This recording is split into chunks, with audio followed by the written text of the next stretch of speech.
नमस्कार दोस्तों, आपका हार्दिक स्वागत है मेरे यूट्यूब चैनल पर। प्यारे दोस्तों, यदि वीडियो अच्छा लगे तो चैनल को सब्सक्राइब अवश्य करें। आज का वीडियो राजस्थान कर्मचारी चयन बोर्ड द्वारा आयोजित की जा रही लैब असिस्टेंट भर्ती परीक्षा से संबंधित है, जिसमें हम बातचीत करेंगे कि साइंस विषय का परिणाम कब तक आएगा, क्या इसमें नॉर्मलाइजेशन होगा या नहीं होगा। क्योंकि नॉर्मलाइजेशन को लेकर लास्ट वीक फ्राइडे को बोर्ड में मीटिंग थी, तो उसमें क्या फैसला हुआ है और कट ऑफ कितनी जाएगी, फाइनल कट ऑफ कितनी जाएगी और दो गुणों की कट ऑफ कितनी जाएगी, क्योंकि इनमें अच्छी खासी पोस्टें भी है और नंबर ऑफ कैंडिडेट भी बहुत सारे हैं। जैसा कि ज्योग्राफी और होम साइंस में नंबर ऑफ कैंडिडेट बहुत ज़्यादा थे और पोस्टें नाम मात्र की थी, तो उसमें कट ऑफ बहुत हाई देखने को मिली है, जबकि साइंस विषय में ऐसा नहीं होगा। ठीक है दोस्तों, तो कौन सी शिफ्ट को फायदा होगा वो भी मैं आपको वीडियो के अंत में बताऊंगा कि इस शिफ्ट का पेपर हार्ड था और इसमें नॉर्मलाइजेशन में मार्क्स बढ़ेंगे। और आप सभी को अच्छी तरह से पता है कि जो राजस्थान कर्मचारी चयन बोर्ड नॉर्मलाइजेशन का फॉर्मूला अप्लाई करता है, उसमें जो शिफ्ट ईजी थी उसके मार्क्स कम भी होते हैं और वो जो फॉर्मूला अप्लाई करते हैं वो हाई कोर्ट से अप्रूवल भी है। उसके अंदर रीट वगैरह भी लगी थी पटवारी भर्ती परीक्षा के अंदर, लेकिन वो फॉर्मूला अभी भी वैध है।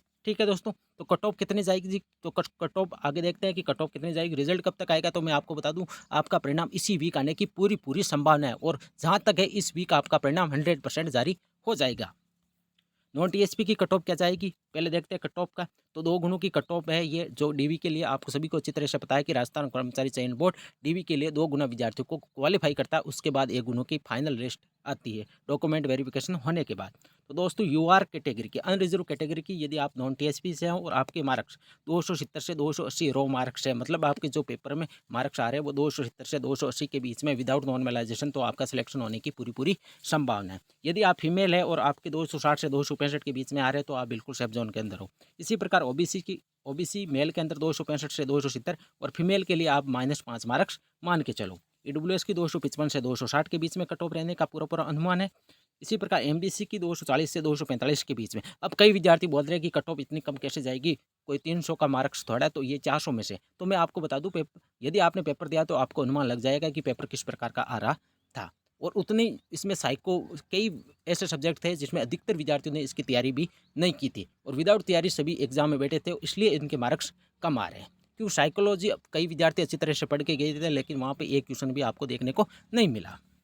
इसी प्रकार एससी की कट ऑफ यदि हम बातचीत करें तो 220 से 225 के बीच में रह सकती है और एसटी की 205 से 210 के बीच में। तो दोस्तों, ये थी कट ऑफ। अब बातचीत करते हैं हम नॉर्मलाइजेशन में कि नॉर्मलाइजेशन होगा या नहीं होगा, बोर्ड की में मीटिंग में क्या फैसला हुआ। तो दोस्तों, मैं आपको बता दूं, आपका नॉर्मलाइजेशन 100% होगा। अब कौन सी शिफ्ट को फ़ायदा होगा, तो वो तो पूरा चेक करेंगे। ओमार शीट चेकिंग होगी तो उसमें पता चलेगा कि कौन सी शिफ्ट के अंदर ज़्यादातर विद्यार्थियों के अधिकतम मार्क्स है। जिस शिफ्ट में मार्क्स कम है उन शिफ्ट के विद्यार्थियों के मार्क्स बढ़ाए जाएंगे और जिस शिफ्ट में मार्क्स ज़्यादा है उनके घटाए भी जाएंगे। क्योंकि आप सभी को पता है, आपने देखा होगा पटवारी भर्ती परीक्षा के अंदर जो शिफ्ट ईजी थी उसके 10-10 मार्क्स कम भी हुए हैं और जो हार्ड थी उसके 10-10, 15-15 मार्क्स बढ़े भी है।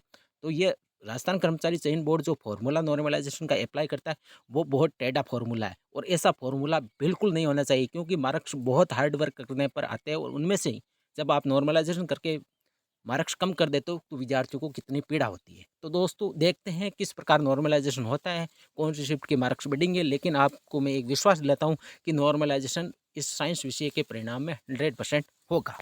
ठीक है दोस्तों, तो ये थी आज की वीडियो। यदि वीडियो आपको अच्छी लगी तो इस चैनल को सब्सक्राइब अवश्य करें, क्योंकि जैसे ही कोई राजस्थान कर्मचारी चयन बोर्ड से लेटेस्ट न्यूज़ आएगी लेबर असिस्टेंट भर्ती परीक्षा की, तो मैं आपको सर्वप्रथम आपको प्रोवाइड करूंगा। इसलिए इस चैनल पर लगातार बनी रहिए और लाइक करना बिल्कुल मत भूलिए और जितने भी विद्यार्थी लेबर असिस्टेंट के उन तक इन वीडियो को शेयर करिए।